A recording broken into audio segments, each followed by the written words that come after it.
반갑습니다. 예. 우리 다들 교수님들 앉아 계시고 수업을 제가 22년 8월 달에 수료를 했습니다.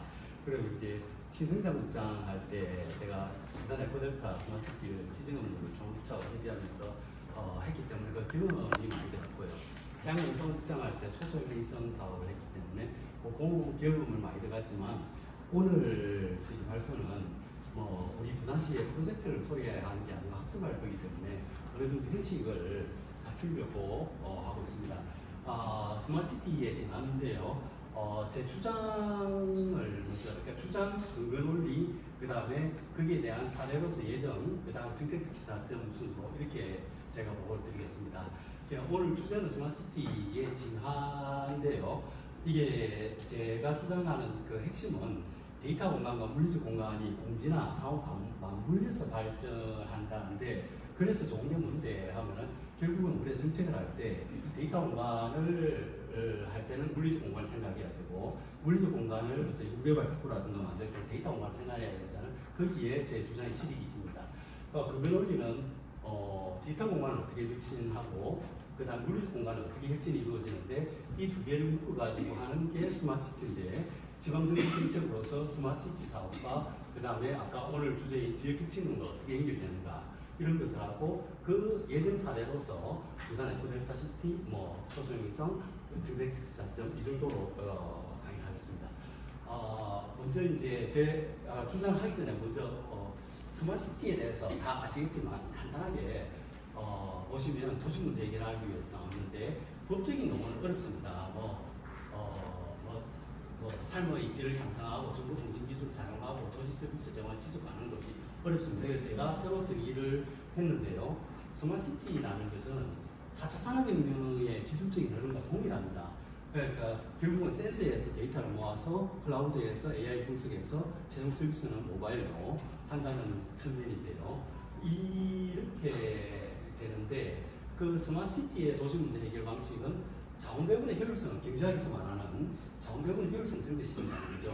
한쪽에서 굶어 죽고 있는데 한쪽에서 음식이 남아도는 이런 경우가 없이 골고루 배분한다는 건데, 대표적인 예를 들면 교통공사 같은 경우에는 옛날 같으면 도로를 하나 더 짓지만 지금 우회도로를 GPS로 안내를 하고 해서 자원을 낭비를 안 하고요. 주차 문제 같은 경우는 신규 주차장보다는 오히려 빈 주차장 알려주는 형태로 이렇게 진행하고 있고요. 요건 제가 시승장 국정할 때 제가 만든 자료인데요. 요거 일반적으로 다 쓰는 아까 말씀드렸던 그 4차 산업혁명의 기술적 흐름이고요. 요 부분을 제가 만들었는데요. 그러니까 저는 이게 초연결사회, 초융합사회가 오면서 공지나 결국 맞물려서 발전한다고 했는데, 가상과 현실은 이제 VR, AR로 끊임없이 이렇게 융합되면서 같이 발전하는 거고, 특히 부산 지역에 서비스 산업이 70% 80%인데 이게 제가 2017년도에 그 말을 벌써 했습니다. 이거 그렇게 만든 자료인데, 그러니까 서비스 부분에 그 대표적으로 카카오 택시 같은 경우에는 서비스 버스 같은 택시 서비스 IoT 그 통신 기술이 적용된 게 아닙니까? 그다음 제조 또 예를 들면 요즘 제가 그때 무슨 예측을 했냐면은, 이게 모든 상점에 가면 테이블에서 태블릿 오더 방식 일반화될 거야 했는데 정확하게 5년 뒤에 그렇게 됐고요. 온라인 오프라인은 인터넷 오프싱계에 대해서 모두 다 연결된다는 당연한 거고, 근데 서로 이렇게 맞물려 발전한다는 거고, 그 다음에 그 당시만 해도 이제 2018년도 자료인데, 그 당시만 해도 사람들이 무슨 서비스가 나오면 신기해하고 막 그랬는데요. 그때 제가 서비스에 집중할 게 아니고 4차 산업혁명의 기본적인 흐름, 센서에서 데이터를 모아서 클라우드 들어가는 이거만 알면 서비스는 무궁무진하게 만들 수 있기 때문에 그 서비스에 집중하지 말라고 그 이야기를 했었고요. 이건 나중에 다시 이야기를 하겠습니다. 그래서 이제 이건 전제를 깔았고요. 제 주장부터 말씀드리겠습니다. 스마트시티에 진화를 하는데 데이터 공간과 물리적 맞물려서 발전한다. 이게 이제 디지털 공간에서는 스마트시티, 디지털 트윈, AI, 챗GPT가 나온 상태고, 그다음 물리적 공간에서는 그 도시의 구상, 우리 손동훈 교수님 제가 강의를 참 잘 들었는데요. 그러니까 LW, 그러니까 라이브, 워크, 플레이가 동시에 되는, 학습까지 되는 이런 도시, 그다음 우리 부산시장님께서 15분 도시, 스마트 빌리지 이런 것들이 다 동일하면 되는데, 이게 우리가 정책을 하는 입장에서 그러니까 이것만 생각하고 있거든요. 그하고 도시 예국이나 이런 데서 요것만 생각하고 있어요. 그런데 제가 볼 때는 맞물린 개념이기 때문에 동시에 생각해야 된다는 게 제 주장의 실익입니다. 그런데 이걸 하게 되면 지역 핵심 체제로의 어떤 대안을 제시할 수 있다. 그래서 이제 제가 항상 긍정법적으로 발전한다고 제가 그 이야기를 하는데요. 그러니까 뭐 우리가 뭐 구단을 외워야 그 다음 수학이 되듯이 이해와 비가 이렇게 맞물려서 발전하듯이 그러니까 뭐 우리가 설계도와 건축물이 뭐 건축물 해보고 다시 설계도 받는 데는 이렇게 맞물려 발생한다.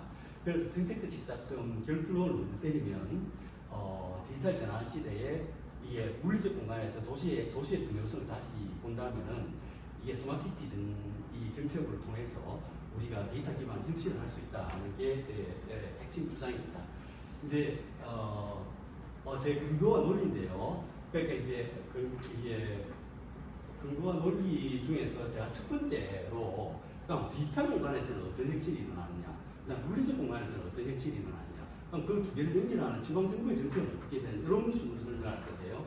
디지털 공간은 뭐 개방형 플랫폼, 스마트시티, 그다음 센서와 AI가 고도화된다는데 이게 아까 이야기했듯이 스마트시티의 가장 기본은 센서에서 데이터를 수집하는 게 첫 번째 단계거든요. 그 다음 클라우드에 들어가고 뭐 서비스하는 문제인데 아주 고도화되고 있다는 걸 말씀드리고 디지털 트윈에 대해서 이야기하겠습니다. 근데 이제 우리가 개방형 플랫폼 기반의 스마트시티라는 말을 많이 쓰는데요. 개방형이라는 건 결국은 주고받는데 개방이 되어 있다는 말이거든요.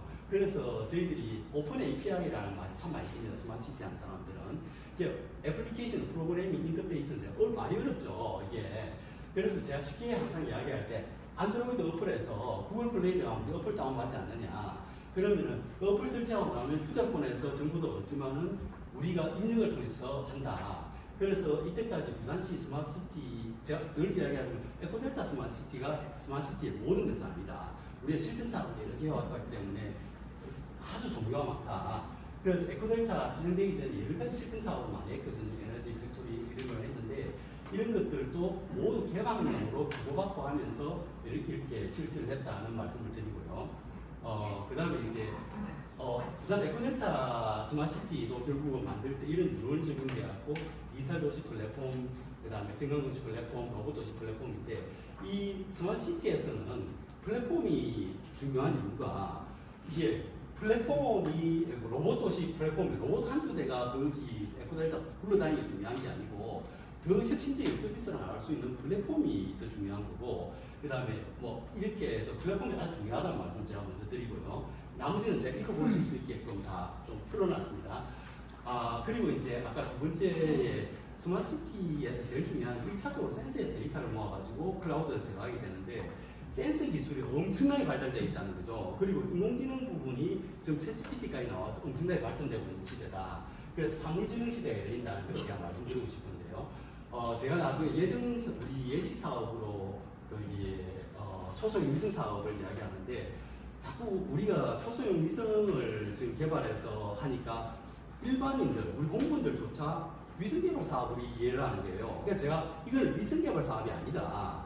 위성도 CCTV하고 똑같다. 하나의 센서다. 그게 데이터 수집하는 거다. 그런데 이 부산셋을 실제 그림인데요. 우리 부산에서 만든 세틀라이트인데 이게 미국은 5,000대 띄우고 있어요. 중국도 5,000대 띄우고 있고 우크라이나 전쟁 때 이걸 다 잡아낸 게 이거거든요. 근데 초소형 위성이 제작 비용이 큰 중대형 다누리 같은 거에 비해서 100분의 1밖에 안 들어요. 20억이면 안 들거든요. 그랬는데 이게 12바퀴를 돕니다. 그러니까 지구가 옆으로 이렇게 돌면 자전하면 아래 위로 돌거든요. 그러면은 12바퀴를 도는 2시간에 한 번씩 같은 지점을 찍게 됩니다. 근데 이걸 군집을 싼 대신에 5,000대, 2,000대를 띄우게 되면 군집을 이루어서 이게 지나가게 되면 1분 단위로 지나가게 되면 1분 단위, 2시간 단위가 아니고 같은 지점 1분 단위로 찍을 수 있거든요. 그래서 활용도가 굉장히 높다는 거고 이제 우리 사업할 때는 오늘 국제신문에 나왔는데 나라 스페이스 테크놀로지라고 우리 부산에 내려온 스타트업인데요. 우리가 지원해가지고 위성을 이미 제작을 했고 이걸 나사에 보내면 나사 우주선에서 지상 567km에 띄워서 궤도 원점입니다. 그러면 데이터를 수신을 하게 되는 형태가 되고요. 그 다음에 이번에 또 특징이 이게 이제 평광 카메라를 전문 연구원에서 개발했는데요. 옛날에는 미세먼지를 우리가 표본으로 찍어갖고 이게 전수조사를 못하고 추정을 했어요, 전수를. 그랬는데 우리나라에서 이 세계 최초로 미니 이 초소형 위성에 장착하는 미니 폴큐브라는 카메라, 중앙 카메라를 장착을 한 거예요. 그래서 이 개발자가 그 청년의 최윤경 강사인데 우리나라에서 하도 황해에 지금 미세먼지가 중국 거냐 미국 거냐 싸우니까 자기가 데이터 기반으로 증명을 하겠다 해가지고 이걸 개발했대요. 그러면은 이 미세먼지의 전수를 찍기 때문에 어디서 이건 중국고 한국인지 데이터 기반으로 우리가 협상을 할 수 있거든요. 그런 의도로 만들었고 실제로 가능합니다. 이런 미세먼지까지 찍을 수 있는 기술까지 왔고, 요거는 이제 스태피 우리 과학기술채권에 제가 보고서가 좀 좋아서 많이 봤는데요. 이 책으로 나왔더라고요. 이승우 윤진 박사가 재밌더라고요. 이게 앞으로 이게 공간도 확장되고 지능도 확장이 되는데, 옛날에 인터넷 정보화 시대 때는 우리가 인터넷 강사 공간에서 형식지 책에 나오는 지식만 찾는 정도였는데, 지금 인공지능이 발달되고 암묵지까지 뭐 교수님이 다 아시니까 뭐 자전거 타는 기술 같은 거 책에 없는 지식 암묵지까지 되고 이제 생성의 인공지능까지 지능이 확장됐다. 그 다음에 현실에 있어서도 이미 이게 인터넷이 컴퓨터에서만 되는 게 아니라 인터넷 오브 싱즈 IoT에 의해서 사물이 다 연결된 세상이 왔는데, 이 4.3 국면에 갔을 때는 사물지능 세대가 온다. 로봇에 인공지능이 탑재된다는 거죠. 그러니까 냉장고가 완화한다는 거죠. 그래서 뭐 주인님이 8시에 토스트 먹게끔 냉장고가 안 되는 그런 시대가 열린다는 거고요. 그러면 또 이제 우리가 디지털 공간에서 또 크게 변화된 걸 또 말씀드리면, 디지털 트윈을 무시할 수가 없는데요. 싱가포르 같은 경우에는 싱가포르 전체를 디지털 트윈으로 만들었어요. 그러니까 현실 세계와 똑같은 것을 만들어서 상하수도, 모든 건물 내부 이게 다 돼 있기 때문에 별개로 되는데, 그럼 이건 뭐 때문에 하는데 해서 좋은 게 뭔데 이러시는데, 핵심은 시뮬레이션입니다. 그러니까 미리 당을 듣고 할 필요 없이 시뮬레이션을 해서 하기 때문에 빨리 문제를 해결할 수 있다는 거고, 이건 제가 해양농산국장할 때 실제로 실전 사업을 부산항에 했는데요. 부산항에 배가 들어오는 게 일정 동안 스케줄도 바뀌고 막 지만대로 들어와요. 근데 이제 항만 운행 시스템이라는 게 있는데 거기에서 하려고 하면 안 되거든요. 그럼 환전을 하려고 그러면 빨리 나갈 지금 위에 실리고 사야 되고 늦게 나갈 때 밑에 해야 되는데 그걸 언제 계산하면 안 되거든요. 막 바뀌기 때문에. 그런데 이 디지털 트윈을 하니까 시뮬레이션을 해가지고 요렇게 하면 제일 빨리 나간다. 최적 경로를 알려주는 거예요. 그러니까 배가 어떻게 돌았을 때 가장 빨리 들어간다는 걸 알려주기. 결국은 디지털 트윈은 시뮬레이션이라고 말씀드리고요. 그럼 제가 이때까지 그러면 이제 디지털 공간에 대해서 이런 변화가 있는데, 그럼 물리적 공간에서는 어떤 변화가 왔느냐? 그러면은 우리 그 손동훈 교수님 제가 강의에서 많이 들은 내용인데요. 그러니까 우리 도시는 혁신의 발전소다. 그다음 디지털 전환의 실험실로 도시가 부상할 것이다. 그리고 20세기 공장이 하던 것을 21세기는 도시가 할 것이다. 이렇게 하면서 왜 모두 휴대폰 들고 다니면서 사람들이 집중되어 있으니까 디바이스에서 이게 정보를 쏘게 되는 거죠. 그래서 전문 인력도 있고, 그래서 도시가 엄청나게 중요하다. 근접수 근과 밀도 때문에 이제 그런 이야기를 하고 있으면서 나온 개념들이 LWP 도시, 라이브, 워크와 플레이와 런, 이렇게 학습까지 되는 이런 도시를 해야 된다 해서 국토부가 우리 에코델타 할 때 이 개념을 적용했습니다. 왜 그러냐면 이런 게 없으면 신도시가 데드타운화가 되니까 이렇게 다 되게끔 이렇게 했었고요. 그 다음에 해외에서도 LWP, 앵크리지, 올랜도, 유사 개념으로 흑택시티, 이렇게 다 들어보셨습니까? 들어보셨을 테고. 그래서 이제 에코델타에 우리가 그 개념을 적용해가지고 자족도시, 공유도시, 놀도시, 삭습도시 개념을 이렇게 했었고요. 그 다음에 이제 시장님께서 좀 15분권을 추진하면서 했는데, 다 아시는 내용이죠. 16년 소로본 카를로스 모레노 교수가 제안을 했고, 20년도에 안이달고 이 시장이 이 공약을 그려가지고 15분권 내에 공원도 만들고 참 못다는 얘기 하면서 그렇게하고 이렇게 병원하고 안 듣고 이러니까 인기가 좋았던 거예요. 그래서 재선이 되고 나니까 그때 이후로 서울시의 박영선 후보는 25분권 도시, 부산은 15분권 도시 했는데요. 여기는 학술 대회니까 제가 뭐 시장 정책이지만 다소 비판도 할 수 있고 솔직히 그 정책회의에서 우리 간부들이 있을 때 이미 제가 많이 제기한 거기 때문에 우리가 어떤 프로젝트를 만들 때 비전을 만들 때 좋은 말을 뽑아내는 게 비전이 아니지 않습니까? 그러니까 저는 항상 이야기할 때 무슨 정책을 하게 되면 무엇을 위한 15분 도시인가 무엇을 위한 와포 그 다음에 그렇게 해서 좋은 게 뭔데 소화 이 부분에 대한 답이 바로 비전이라고 생각하거든요. 근데 이제 우리가 그 부분이 약간 약한 것 같아요. 그러니까 15분권 도시에 대해서 방향이 약간 헷갈리는 분들도 있고 그랬는데 저는 그하고 아까 서두에 제가 이야기했던 결론 디지털 공간과 물리적 공간을 동시에 고려해야 된다 이걸 한 이유가 15분권이라는 건 물리적 도시의 개념인데요. 이거 할 때 과연 디지털 공간에 대해서 공간을 고려를 했느냐는 것에 대해서 이 제기를 하거든요. 그러면서 사실은 산업시대에는 뭐 대량 생산, 대량 소비 시대지만 디지털 시대는 맞춤형 뭐 소량 생산이잖아요. 서비스도 마찬가지로 그래가야 되거든요. 서비스 맞춤형인데 15분권을 우리가 62개로 나눴어요. 60개로 나눴으면 다 노인이 많은 데가 있을 거고 어린이가 많은 데가 있을 특성별로 맞춤형으로 서비스를 한다는 그게 비전이 돼야 된다 생각하거든요. 그래서 이제 제가 아까 이야기한 물리적 공간을 구성할 때 디지털 공간에 대해서 과연 고려를 했느냐는 점에 대해서 이야기를 하고 예를 들어서 제가 그 이야기를 해줬어요. 들락날락 지금 15분권마다 하나씩 해서 어린이들 오는 시설인데 저는 그랬습니다. 그러니까 이거는 물리적인 시설인데 메타버스 플랫폼은 이미 교육청에서 만들어져 있거든요. 그리고 그렇다면 그 들락날락에서 피아노를 치거나 배웠다면 그게 뭐 카메라로 어떻게 하든 무엇은 지장이 되든 해서 그게 클라우드에 지장이 돼가지고 집에 가서도 아이디로 접속하게 되면 자기가 배웠던 거를 그대로 연속해서 배울 수 있고 더 많은 컨텐츠를 받을 수 있게 그 연계가 돼야 된다고 이야기를 했고요. 그 다음에 부산진구 부구청장 할 때도 수십 번 건의를 제가 했는데 잘 안 되더라고요. 그러니까 영어마을 지금 글로벌 빌리지 가보시면 예쁜 통과하는 거 뭐 이런 거 실험하고 있어요. 근데 요즘 애들 영어 수준이 예쁜 통과하면서 이야기하는 그런 수준이 아니거든요. 그래서 제가 뭐 했냐면 그 시설을 빨리 그 교육청 메타버스 플랫폼하고 연계를 시켜라. 그래갖고 미국 대학생들하고 아바타로 카톡 하듯이 이렇게 하다 보면 영어가 늘 거다. 그러니까 메타버스의 좋은 점은 일대다 강의가 가능하고 그 판을 나눌 수 있잖아요. 그래서 강의실도 만들 수 있고 이렇게 돼야 이게 바로 물리적 공간과 이게 디지털 공간의 합체잖아요. 이렇게 해야 발전이 된다. 아까 우리 그 부회장님께서 실질적인 쓸모있는 정책을 해라 해서 좀 더 강조했습니다. 그리고 그 다음에 이제 제가 지금까지는 이제 디지털 공간에 대해서 이야기했고 물리적 공간에 대해서 이야기했는데 그럼 지방 정부의 정책은 제가 주제인 스마트 시티가 요걸 다 갖고 있어요. 요 기능을. 그러니까 스마트 시티를 하면 실천을 할 수 있다. 그리고 이제 트리플 힐릭스 요새 최근 나온 이론에 따라서 지역 혁신이 가능하다는 건데요. 우리 스마트 시티 모델은 기본적으로 뭐 이거는 확립된 이론인데 스팀 모델이라 해갖고 단순히 기술만의 문제가 아니다. 서비스, 기술, 인프라, 그 다음에 운영 관리의 문제가 다 적용된 거지. 표로 보면 간단한데요.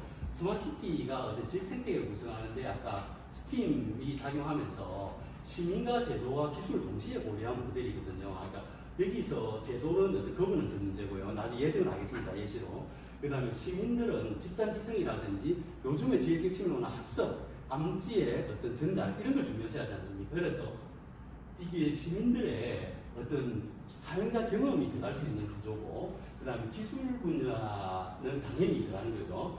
이제 그래서 이거는 아까 설명해드린 거고요. 그래서 이제 저희들이 비스텝에서 이제 저도 지필진에 들어가서 에코델타 지정하기 전에 우리가 이론적으로 이렇게 먼저 만들어가지고 구상을 했었고 그 다음에 제가 청와대 올라와서 협의를 해서 이렇게 해서 시작했다는 말씀드리고요.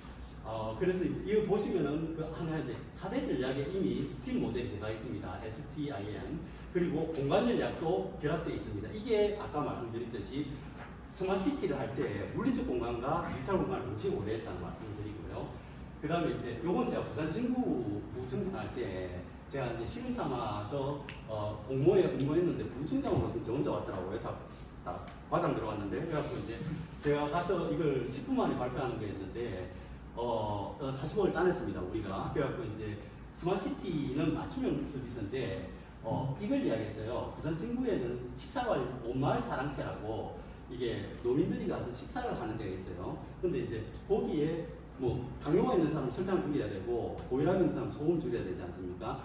체질 정보를 받아가지고 거기에 맞는 맞춤형 식사를 제공해주고 제일 마지막에 컨베이어 벨트에서 남은 음식으로 이 사람 식습관을 데이터 분석해서 그 조언을 해주는 그런 시스템이었거든요. 그것을 실제로 했었는데 아까 거버넌스를 제가 강조한 이유가 이 스마트시티는 단순히 기술만 갖고 하는 게 아니다. 동의대학교 식품영양학과 학생들이 와서 요리를 하고 풀무원에서 재료 공급하고요. 각종 자활센터하고 이렇게 다 합쳐가지고 이 사업을 진행했었고요. 그리고 또 하나 했던 게 주거모형인데요.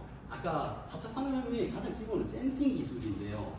이 안에다 센싱 기술을 다 설치해갖고 뭐 가스, 화재 이런 건 당연하게 하는 거고 운동 상태까지 움직임까지 관찰이 되고 그 다음에 많이 낙상을 하게 되면 바로 밀리고 축구되는 이런 시스템을 해봤거든요.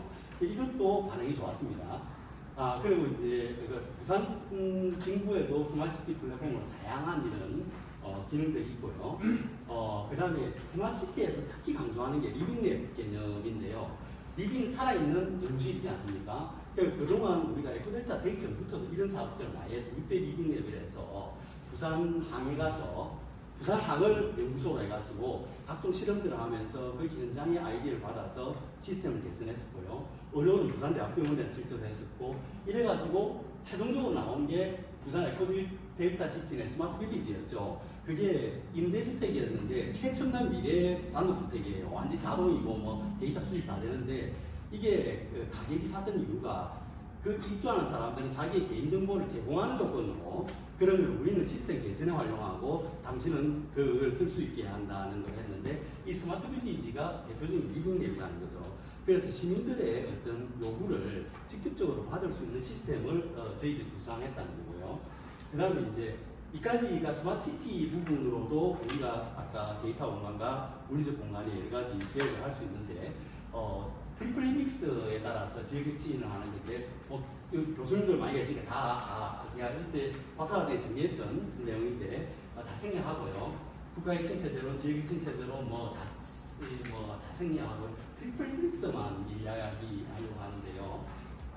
이런 결국 교육부하고 과기부가 합치다 떨어졌다 하면서 핵심 이론을 이용하는 그 MOT 과정에서 특히 경영학이나 과학기술 정책학에서만 논의되는 거 아닙니까? 라고 실제 정부에서는 과기부하고 교육부에서 논의하는 건데 그래서 나온 게 결국은 교육부에서 RIS 사업 이런 것들이 다 여기 기반했는데 최근에 라이트 사업으로 지금 부산시에서 통합하겠다는 이런 이제 이론적 배경에 대해서 이렇게 배경 기반으로 나왔는데 트리플 헬릭스는 말 그대로 트리플 세계 대학, 기업, 정부가 3자 간에 맞물려서 헬릭스 이렇게 나선형으로 꼬이면서 이렇게 변전법적으로 발전한다는 건데 여기서 특이한 게 지식 공간과 합의 공간, 그 다음 핵심 공간을 강조하더라고요. 근데 이 핵심 공간이라는 게 아까 말씀드렸던 고밀도에 모여 있는 데서 이렇게 연구를 하고 서로 창업을 하고 이렇게 하다 보면 이게 핵심이 일어난다는 거예요. 근데 어떤 사람들은 요새 같은 인터넷 발달돼 있고 전화가 안 되는데 화상통화하면 되는데 왜 안 되냐? 근데 암묵지라는 거는 이게 끝나가지고 만나 술 한잔하고 차 한잔하고 하면서 막 토론하면서 나오는 게 암묵지이기 때문에 결국은 이 합의 공간, 이 핵심 공간이 중요하다는 것을 말씀드리고 거기서 말하는 아까 도시 핵심 공간에서는 도시 핵심 공간에서 모든 게 모여있다. 그러면서 요즘은 샌프란시스코 도심이 아무도 요새는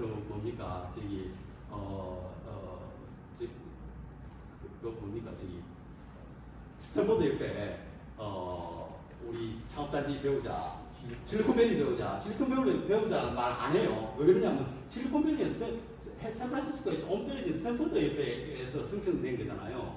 근데 실제로 해보니까 실리콘밸리보다 샌프란시스코에 차 마시고 밥 먹고 자고 다 할 수 있는 일이 낫더라. 이게 결론이죠. 그러니까 결국은 앞으로의 우리의 도시개발 방향도 이렇게 돼야 데이터 핵심 공간과 혁신이 된다는 거죠. 요건 생략하겠습니다. 근데 이제 데이터 기반 혁신 이야기가 나왔으니까 뉴욕의 예를 간단하게 한번 들을게요. 그러니까 뉴욕에 블룸버그 통신도 있고 유명한 경제 증권사에 근무했고 이분도 데이터에 대해 상당히 아는 분인데 2002년부터 13년까지 미국 시장을 제일 잘했던 게 이거라고 하더라고요. 그런데 자기가 마이크 플라워스라는 사람이 이라크전에 참여했는데 이 사람은 이라크 교통결함과 폭탄 테러가 연관성이 있다는 거예요. 꼭 폭탄 테러가 일어날 때는 이라크 교통결함이 변하더라. 그래서 이 사람이 빅데이터 분석을 해가지고 블룸버그 시장 이 사람을 채용해가지고 뉴욕에 화재 예측률이 13%밖에 안 됐대요. 직원도 얼마 안 됐고. 그래서 이 사람은 문제를 해결하라고 하니까 부서별로 흩어진 정보를 다 모은 거예요. 화재하고 관련 없는 경찰, 소방 전부 다 해가지고 건축법 위반, 건물 오래된 정도, 주택담보대출 체납한 거, 비공한 정도 이런 걸 다 모아가지고 빅데이터 분석을 하니까 화재 예측률이 70% 올라갔다는 거예요. 그래서 제가 이제 시에도 빅데이터 기반, 데이터 기반 핵심 혁신을 해야 된다는 이야기를 계속 이야기하는데 그것도 마찬가지로 정부만 한 게 아니고 커뮤니티와 스타트업과 이런 아까 거버넌스를 구성했다는 거고요. 이까지가 제 이제 아까 논리와 근거에 대한 설명이고 이제 사례로서 이제 제가 사례 분석으로 할 거거든요. 통계 분석으로 하지 않고 사례 분석으로 예정을 한번 하겠습니다. 예정을 이제 부산 에코델타 시티와 제 사업 아까 초소형 위성 사업을 하겠는데요. 스마트시티 사업은 우리 뭐 정인민 부시장께 부회장 때니까 그때부터 추진했으니까 아시겠지만 우리가 뭐 항만교통이나 컨테이너의 RFID가 다 추적했죠. 그때 인터넷 됐죠. 근데 스마트시티하고 제일 큰 차이가 지금은 데이터 기반이라는 거죠. AI 인공지능을 사용하는 그렇기 때문에 그때하고 차원이 다르다. 그래서 우리 부산시가 사실은 유식 사업은 다 끌고 나가는데 이리 끌고 나가는데 정부에서 정리한 것도 이렇게 비슷하고요. 그 다음에 부산시 스마트시티 승진을 도시계획에 반영해서 했다는 것 같고 그 다음에 사람들이 자꾸 에코델타 시티에 대해서 궁금해하는데 제가 제일 쉽게 이렇게 이야기합니다. 도시개발 우리 그 아파트 질 때 지구정해가지고 도시계획분 해갖고 수용하고 그 다음으로 아파트 짓고 그 다음 공원도 만들고 이건데 그거는 하부 시설이다. 근데 이게하고 차이점이 뭐냐 하면은 상부 시설에 데이터 공간이 하나 들어가는 거라고 보면 된다. 에코델타 시티는. 그러면은 이제 그래서 지금 하부 시설 짓고 있는데 그 인이랑 근소시험이 LGCNS하고 각종 뭐 교통생활 로봇 관련 기업들이 다 근소시험으로 이렇게 다 들어와가지고 금년시험부터 부산임상 대상자 주의에서 사업자 지위로 바뀐다 하더라고요. 이렇게 시행을 하는 거예요. 그래서 이제 제가 사실은 그때 최초로 에코델타 그걸 세종하고 그거 할 때 김수현 정책수석하고 박유국장, 국토국장, LH 다 와서 논의했는데 그 말 하더라고요. 이제는 현대건설이 베트남 나가가지고 아파트 지주고 하는 부가가치가 낮아서 안 된다. 앞으로 수출은 이 근소신문을 현대건설은 짓지만 이 위에 상부 데이터 공간을 해서 각종 서비스와 산업이 일어날 수 있는 모델을 만들어야 되는데 그것을 부산과 거기서 먼저 하겠다. 이제 이렇게 제목 빨리 끝내라고 막 그래 필론도 못 내는데 이렇게 하고 자 이렇게 하겠다 해서 된 거고요. 이게 우리 그 그림이고요. 이게 우리 그 조감도고요. 아까 말씀하셨듯이 디지털 플랫폼 기반이기도 하고요. 그 다음에 이거 보시면 아시고 그 다음에 또 특이한 게 헬스케어 로봇 클러스터라든지 이런 게 가 있다는 이유가 산업을 생각했다는 거예요. 그러니까 거기서 창업이라든지 그런 게 이루어지게끔 했다는 거고 그 다음에 마지막으로 이제 또 하나 예정을 했는데 초소형 위성 사업이 나사하고 협력하고 있는데 사람들이 자꾸 이게 위성 개발 사업으로 생각하는 거예요. 이거는 제가 뭐냐면 스마트 시티 사업이다. CCTV나 초소형 위성이랑 똑같다. 거기서 데이터를 수집해가지고 클라우드에 저장해 분석해서 해양 분야의 서비스를 하는 거기 때문에 그걸 똑같다고 해서 사실은 우리 국가균형위에서 180개 받아가지고 뭐 저기 영도에 해양생산 오픈 플랫폼을 개설했는데 위성도 만들고 데이터 수신하면 되고 한번 놀러 와보시면 되고요. 이렇게 하고 그 후속 사업으로 1,000억 정도를 총사업 규모로 1,000억 정도로 뭐 부산대부터 해서 뭐 많이 따냈습니다. 그래서 따냈고 그 다음에 그러면 나사하고 무슨 관계인데 하는데 아까 이야기했듯이 청문회에서는 평광 이 세체 초개발 기술이 있는데 여기서 수집한 데이터를 분석할 수 있는 알고리즘은 나사가 갖고 있는 거예요. 서로 협조할 수밖에 없는 구조였고 그래서 우리는 아까 우리가 만든 위성을 쏘아주고 우주선이 필요하니까 나사에 보내가지고 나사에서 쏘아준대요. 쏘아주고 그 다음에 데이터를 미국하고 한국에서 같이 받아가지고 공유를 한다. 이렇게 지금 됐고요. 지금 손흔들고 난리 났습니다. 빨리 끝내라고. 최단 발전했습니다. 예. 그래서 이제 이게 시장님하고 그 미국 나사하고 화상회의라고 제가 단장으로 미국 가서 협상을 했었고요. 그 다음에 사실은 위성 데이터 좋은 이유가 사실 이 초소형 미세먼지만 잡는 게 아니에요. 이게 해상교통 실시간 모니터, 위치정 보수 추적, 해양 쓰레기 앞으로 약동강의 해양 쓰레기 들어오는 거는 경북에서 왔는지 대구에서 왔는지 다 잡아낼 수 있습니다. 증거 기반으로. 예, 그렇게 될 수 있고 할 수 있다는 거고 요건 생략하겠습니다. 보시고 그다음 우리가 구상했던 게 우리 글로벌 허브 도시하고 요새 강조를 많이 하시는데 남부의 빈 유유 부지를 활용해야 해양 클러스터를 조성했고요. 문현과 북한 연비 단계가 개발한 창업이고 영도에 지금 모든 기관들이 내리었고 아까 우리 데이터 플랫폼이 있으니까 이게 C자 모양으로 하게 되면 이게 아까 컨텐츠와 이 물리적 공간을 활용하면 결합을 시키면 이게 우리가 글로벌 허브 도시에 기여할 수 있다라는 거고 이제 마지막으로 한번 요약할게요. 기사점인데요. 도시문 해결 수단으로서는 스마트시티의 최고다 이런 문제를 해결하기 위해서 기술을 사용하면 되고 아까 지방정부와의 거버넌스가 필요한 거고 이중대를 적극 활용해야 되고 앞으로는 대량 소비 대량 생산 시기가 아니고 맞춤형 품는 서비스를 하는 게 핵심이다라는 말씀드리고요. 그 다음에 데이터 기반 도시 혁신에서 아까 말씀드렸듯이 도시의 혁신 공간이 반드시 필요하다. 그래야 도시 효율성이 증가되고 도시 문제도 해결되고 신산업도 창출되고 이런 게 가능하다는 말씀드리고 그 마지막으로 요거는 뭐 다 교수님들 다 아시는 내용인데 미시경제학의 우리 생산 가능공선하고 그 무차별 복사관을 제가 만들었는데요. 이쪽 시민정책 만족도라면 이게 전부 효율성이면 이걸 이렇게 하고 예산선에서 요 만나는 지점에서 정책을 수행할 수 있다고 하는데 그러니까 쉽게 말하면 아주 정밀한 정책이 가능하다는 거죠. 그러니까 우리가 정책학에서 계속 한림모형과 정정모형이 정반대 스펙트럼 끝에서 싸우는데 이 정정모형은 리빙랩을 도입하면 정정모형이고 한림모형은 이 데이터 기반으로 하면 한림모형이잖아요. 그런데 이 두 개가 변증법적으로 통합이 가능하다는 게 앞으로 정책학도 이 데이터 기반이 발전되면 바뀔 수 있다는 점이고요. 제일 쉽게 제가 예를 드는 부분이 뭐냐면요. 그 말씀을 드립니다. 그러니까 그때 이준석 대표하고 장애인들 엘리베이터 설치하고 난리가 났을 때 제가 어떤 생각이 들었냐면 장애인들한테 만약에 동의를 받고 GPS 위치 수적을 해준다면 장애인이 가장 많이 가는 엘리베이터가 있을 거 아닙니까? 그럼 우리가 예산을 편성할 때 우선순위를 정해가지고 가장 급한 데부터 한다면 정밀한 정책이 되는 게 이게 바로 적정지역이라고 보거든요. 그래서 정말 수요자 기반으로 우선순위에 맞게 정책이 가능하다. 그게 제 결론이고요. 앞으로 스마트시티는 어떻게 데이터 밀건 모두 연결돼서 허브에서 인간개발자 다 들어오고요.